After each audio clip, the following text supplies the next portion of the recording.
Salut, c'est Vince, bienvenue sur cette vidéo d'histoire de vinyle. La fortune du pot, c'était l'année 1969 la dernière fois, et je vais y revenir tout de suite dans un instant sans plus tarder. Et puis aujourd'hui, je vais vous présenter ce qui a été tiré au sort la dernière fois, c'est-à-dire le choix d'une dizaine d'albums sortis en 2017. Alors, revenons sur l'année 1969.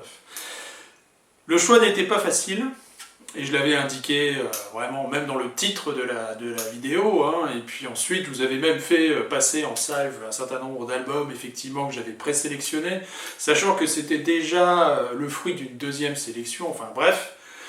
Merci à tous ceux qui ont apporté des commentaires et qui ont suggéré des albums. Et ben justement, j'ai repris vos propositions. Parmi ces propositions, en fait, il y avait des albums auxquels je n'avais pas pensé, puis il y a surtout des albums que j'avais d'emblée écartés, qui n'étaient même pas dans la présélection, et qui bien sûr ne sont pas arrivés dans les 10 albums que j'ai proposés. Alors, vite fait, je vais vous passer en revue certains des albums que, parmi vous, vous avez proposés, les albums qui seraient pour vous emblématiques de l'année 1969. Alors, encore une fois, je ne vais vous montrer, j'ai pas la totalité des albums que vous avez proposés, hein, je ne vous montre que ce que j'ai dans la discothèque. Alors, j'ai pris tout ça dans l'ordre alphabétique, et là, ce sont vraiment vos propositions dans les commentaires. Alors, un album, effectivement emblématique, Blind Faith. Il n'était même pas dans ma présélection, c'était un bon album, mais je ne trouve pas ça absolument formidable, évidemment, très célèbre pour sa pochette censurée. Ici, c'est une réédition de 1978. La pochette originale de l'album non censuré ressemble à ça. Effectivement, vous retrouvez Clapton, Ginger Baker, deux membres piliers du trio des Cream. C'est un bon album. Bref. Autre album suggéré, j'enlève pas les pochettes, hein, allez, hop, c'est Then Play On, bien sûr, de Fleetwood Mac. Absolument fantastique. Ici, le Fleetwood Mac a trois guitaristes, hein, Jeremy Spencer, Peter Green et Kerwan. Ça fait du monde, c'est peut-être pour ça que la formule ne va pas durer très très longtemps, puisque Jeremy Spencer, si je ne dis pas de bêtises, quitte le groupe après cette mouture du Fleetwood Mac, superbe album par ailleurs. Autre album que j'ai évoqué dans la vidéo consacrée à la sortie récente en vinyle, pour la première fois officiellement, du Pink Floyd at Pompeii, que je vous conseille par ailleurs, pas la vidéo, mais faites ce que vous voulez, mais le double album en tout cas, c'est Umaguma, ce double album partagé entre une partie studio et une partie live. Vous allez retrouver effectivement au moins trois titres qui sont en live, qui sont interprétés par le groupe à Pompéi. Effectivement, pour moi, c'est l'incarnation. Si nous mettons de côté la partie Syd Barrett, c'est fin des années 60, début des 70 pour les Pink Floyd, pour moi c'est le top. Un album qui a été suggéré, effectivement, que j'avais évoqué dans le rock psychédélique aux États-Unis, c'est le premier album de Santana. Je ne suis pas un grand fan de Santana, mais il faut quand même avouer que les trois premiers albums, en tout cas pour moi, sont vraiment très très bien. Celui-ci, il sort juste avant leur performance au festival de Woodstock. C'est un très très bon album de Santana, bien sûr, côté rock psyché, très très bien. Un autre album qui a été suggéré, et c'est vrai que celui-là, quand je l'ai écouté pour la première fois il y a bien longtemps, eh bien, j'avais été sidéré par cet album. Ah ben là, je l'enlève parce que oui, je sais pourquoi je l'enlève, de la pochette. C'est bien sûr Stand Up du Jethro Tull, le deuxième album du groupe, sur Island Records. Pourquoi je l'enlève? Vous connaissez cette pochette. Avec les petits personnages en pop-up, voilà. Superbe album, hein, sur... alors je dis Island Records, mais c'est ça, la version Chrysalis, je sais pas, je vais vérifier un petit truc, ça ne me dérange pas. Oui, voilà, c'est ça. Le label Rose, peut-être que vous connaissez, j'étais plus sûr. Ça fait un petit moment que je ne l'ai pas écouté, je dois avouer. Mais j'avouerai également que quand je l'écoute, c'est toujours avec un immense plaisir, je trouve que c'est un très très bon album. du Jethro Tull. Et puis c'était effectivement un album qui a été évoqué. Bon, il se trouve que je l'ai dans la discothèque. Alors celui-là, sincèrement, je n'y ai pas pensé. C'est un bon album de garage rock psychédélique. Alors il est de 1969, effectivement, mais il est un petit peu décalé dans le temps, parce que le garage rock psychédélique, c'est vraiment, pour moi, c'est 66-67. Alors, à l'origine, ce sont des Australiens, mais qui viennent enregistrer aux États-Unis. Donc cet album sur Capitol Records de Koala sort en 1969, effectivement. C'est un très bon album de garage rock psychédélique à redécouvrir. Et puis je vais terminer sur ce petit retour sur la vidéo précédente La Fortune du Pot. Eh bien un album qui, étrangement, n'a été mentionné par personne et que moi j'avais éliminé dans ma présélection. C'est un très bon album, mais c'est pas mon album préféré du groupe, des Who. Eh bien c'est le Tommy. Donc j'ai été très étonné en fait qu'aucun parmi vous n'ait mentionné cet album, voilà, concept album des Who. Très bon album par ailleurs, avec des titres bien sûr, Pinball Wizard, etc. Bref, des grands classiques. Superbe album. Voilà, je termine sur l'année 1969, et puis je vous propose d'embrayer, bien sûr, ma proposition de 2017. C'est parti. Alors, l'année 2017. Certains d'entre vous ont commenté en disant voilà, pour l'année 2017 ça va quand même être beaucoup plus facile, c'est bon quoi, c'est pas la même production discographique ou peut-être aussi intéressante qu'en 1969. Alors concernant la quantité de disques sortis cette année-là, évidemment j'ai pas fait le décompte, mais c'est pas ridicule non plus. Et 2017, hein, là ce sont tous les albums que je voulais vous présenter, ce sont des albums que je me suis procuré cette année-là ou peut-être l'année suivante ou plus tard. Donc parce que bien sûr, vous l'avez compris, je continue de suivre l'actualité musicale dans les genres, les styles qui m'intéressent bien entendu. J'ai quand même fait une sélection d'une dizaine d'albums ici, parmi une cinquantaine dans la discothèque. Donc ça n'a pas été si facile que ça, j'ai écarté des choses quand même, je vais vous le dire tout de suite, comme ça ce sera fait. Je ne vais pas faire comme la dernière fois avec 1969.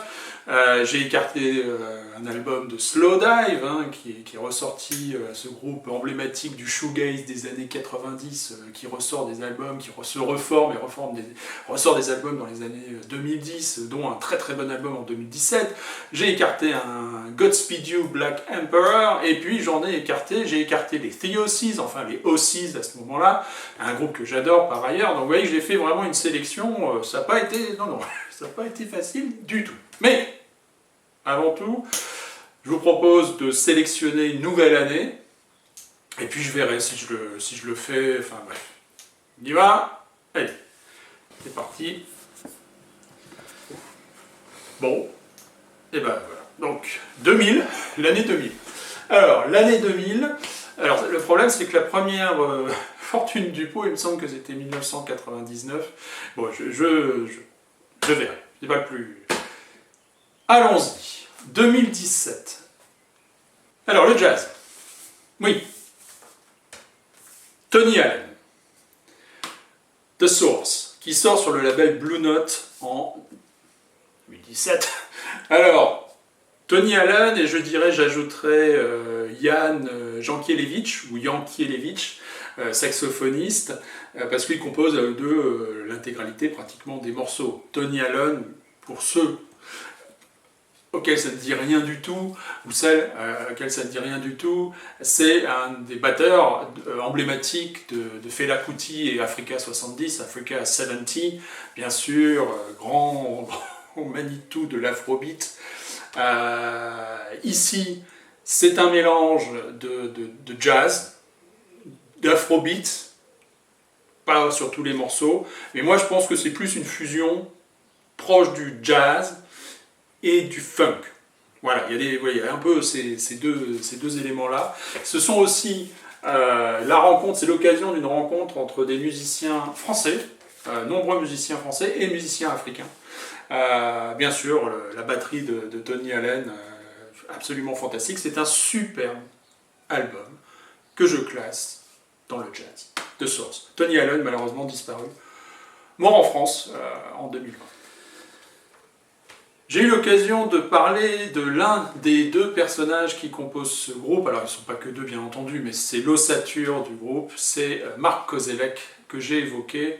À un moment donné, je pense que c'est en évoquant les Red House Painters, puisque c'est un des fondateurs des Red House Painters, un groupe absolument fantastique, états-unien bien entendu, et Mark Kozelek, hein, qui après la dissolution des Red House Painters, ça doit être autour de 2001-2002, eh bien, va fonder un nouveau groupe, qui est Sun Kil Moon, qui est, disons, une référence à Moon Kil Sung, qui est un boxeur coréen, enfin bref, mais c'est surtout le jeu de mots, vous comprenez, enfin le jeu de mots Sun Kil Moon, enfin bref, pourquoi je dis ça? Bon, enfin bref.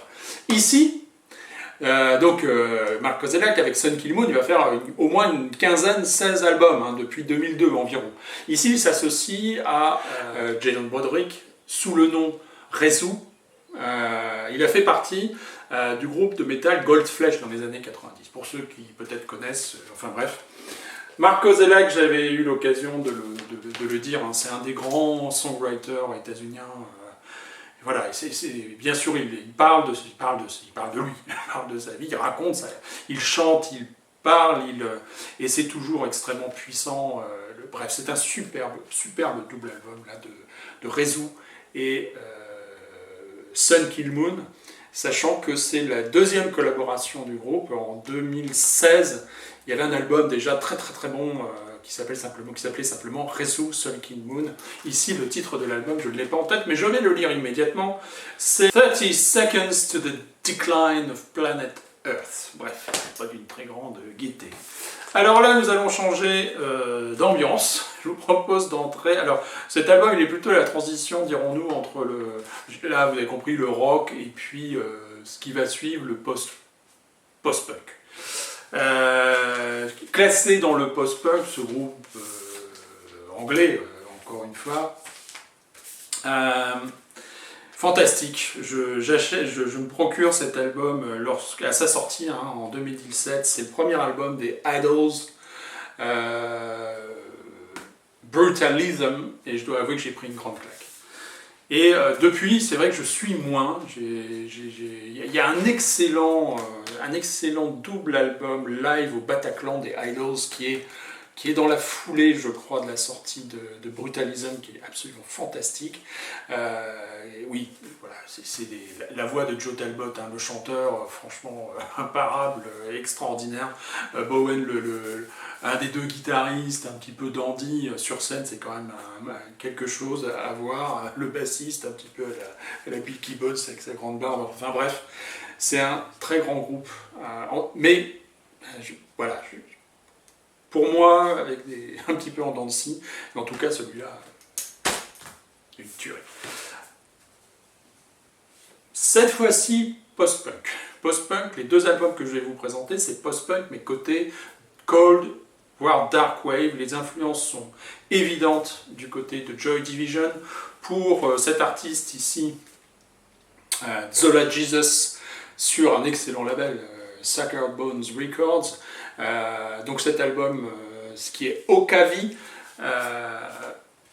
superbe pochette, donc l'artiste Nika, Zola Aka, Zola Jesus, effectivement l'ambiance ici elle est du côté de la cold, voire de la dark wave, avec des ambiances très éthérées, c'est un peu ça, et une voix qui est très grave, et elle est toute petite, cette dame. J'ai eu l'occasion de la voir bien en concert avec Cartonnerie à Reims en 2014. Ça commence, 2014 oui c'est ça.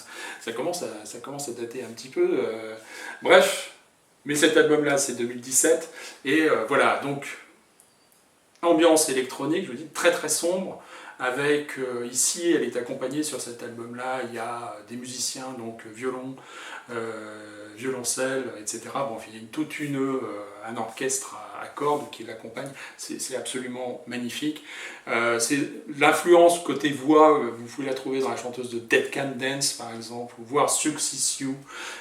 Bref, magnifique, passionnant, très sombre, très sombre. Alors là, ce sont des Russes. qui existe dans 2 incarnations, et là vous êtes... Alors là, héritage assumé de Joy Division. Ici c'est le Outro. Alors c'est le 3e album du groupe. L'autre incarnation de ce groupe, peut-être la connaissez-vous, c'est Motorama. Bon, tous les albums, hein, vous les écoutez, vous êtes complètement dans la Cold Wave à la Joy Division. C'est vrai, il faut aimer Joy Division, d'accord. Mais alors parfois, d'aucuns diront, ça frise quand même quasiment la pâle imitation. Bah, moi je trouve qu'elle n'est pas pâle. S'il y a imitation, elle n'est pas pâle du tout. Donc je vous conseille de découvrir Outro, et puis sinon, bah, aussi Motorama. Voilà. C'était le post-punk, maintenant le post-rock. Le groupe c'est Do Make Say Think, bien sûr, incarnation emblématique du post-rock au Canada sur le label Constellation, originaire de Toronto. Quel album! C'est le retour de cet album, de ce groupe après plusieurs années d'interruption. Le titre de l'album c'est Stubborn Persistent Illusions, c'est ça je l'avais mais bon. Et voilà, superbe, comme d'habitude hein, chez Constellation, tout est absolument magnifique, et posters, enfin bref, il y a la totale, et surtout la musique est passionnante. Alors voilà, ce sont quasiment que des instrumentaux, et le son véritablement de Do Make Say Think est unique. Il y a pas, c'est très différent de Godspeed You Black Emperor par exemple, ou pour un autre groupe de l'autre côté de l'Atlantique, Mogwai par exemple,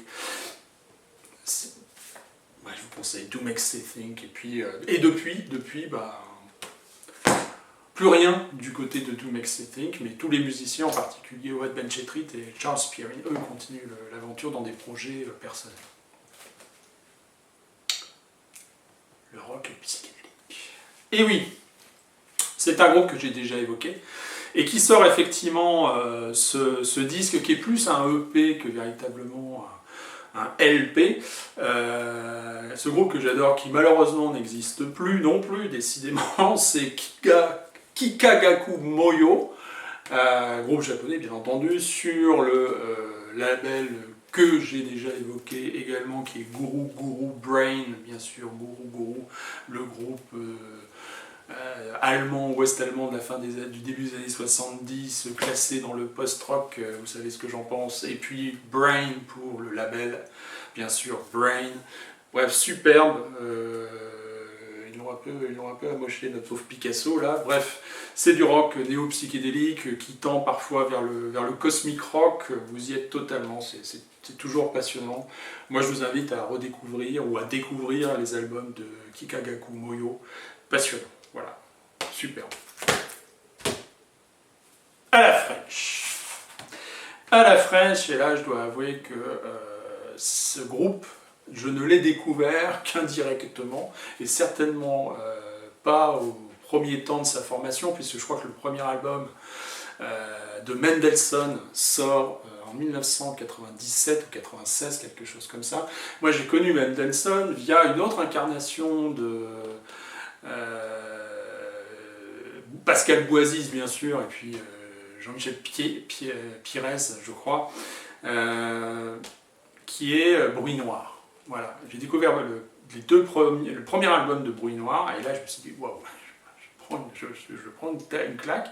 Et donc, grâce à Bruit Noir, j'ai découvert Mendelssohn, l'autre groupe de Pascal Boissis, et puis aussi indirectement Michel Clou, si ça vous dit quelque chose. Alors ici, en 2017, Mendelssohn sort Sciences politiques, et qui est un album de reprise de titres de différents artistes, dont les Sonic Youth, les Stooges, Alan Vega, Peel, bref, Leonard Cohen, qui est le premier titre. Hein.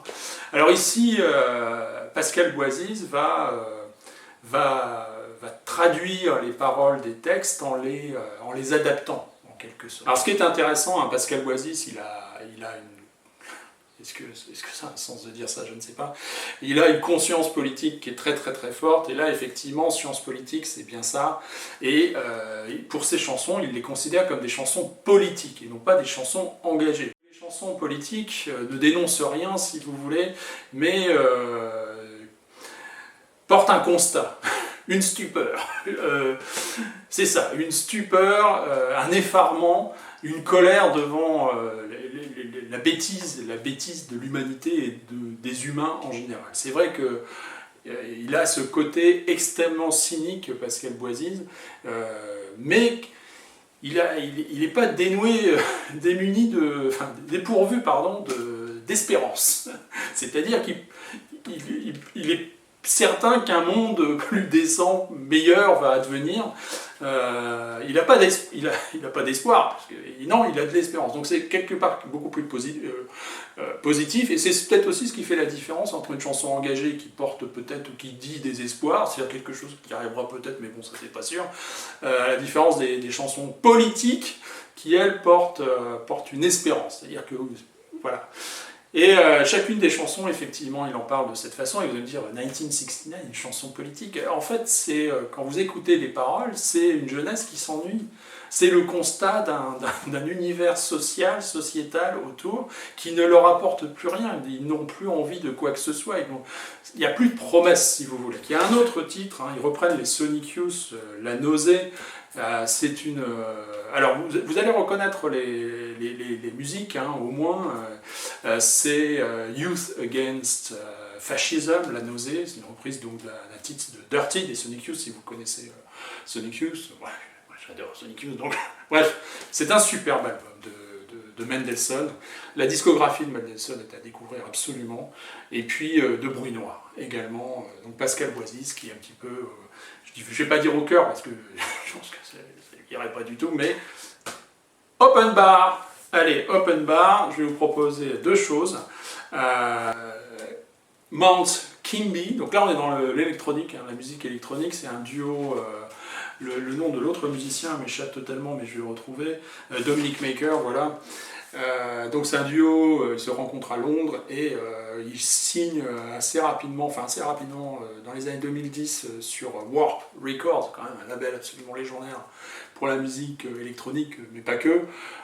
Ce double album de Mount Kimby, je crois qu'ils n'ont que 5 albums à leur crédit. Il est absolument fantastique. Alors bien sûr, c'est de l'électronique, c'est imprégné, alors je vais employer des gros mots là, de dubstep pour ceux qui connaissent un petit peu ce style, ou en tout cas de musique électronique typiquement anglais, il me semble. Je vais dire de bêtises, vous me corrigerez pour ceux qui connaissent. Bref, c'est passionnant, c'est un superbe double album. Et enfin, je termine avec un saxophoniste monstrueux qui a joué, qui a accompagné par exemple Arcade Fire, par exemple. Il a été un des musiciens accompagnant le groupe sur scène lors de ses tournées, par exemple, et voilà, ici sur cet album, j'ai eu la chance de le voir en concert aussi. C'est quelqu'un de massif dans le sens musclé. Effectivement, il utilise des altos saxophones, des barytons saxophones, enfin bref, des pièces assez monstrueuses, et il pratique le souffle circulaire. Colin Stetson, le monsieur All This I Do for Glory, donc il est tout seul. Et vous allez entendre des voix, vous allez entendre des percussions, et en fait, il fait tout ça avec son instrument, en live, en direct. Donc son instrument est bardé de micros, et il fait les percussions sur le saxophone. C'est passionnant. C'est une musique absolument envoûtante, passionnante, bien sûr, uniquement instrumentale. Là, il est tout seul aux manettes. C'est un superbe album de Colin Stetson. Je crois qu'il y en a 2 encore après celui-là.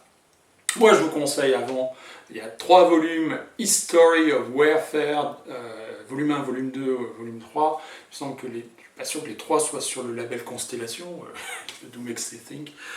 Voilà, c'est envoûtant, c'est une musique. Voilà, vous avez un saxophoniste, donc il va crier, hurler dans son embouchure, il va percuter, vous avez, et puis les sons, et bien sûr le saxophone. Bref, passionnant.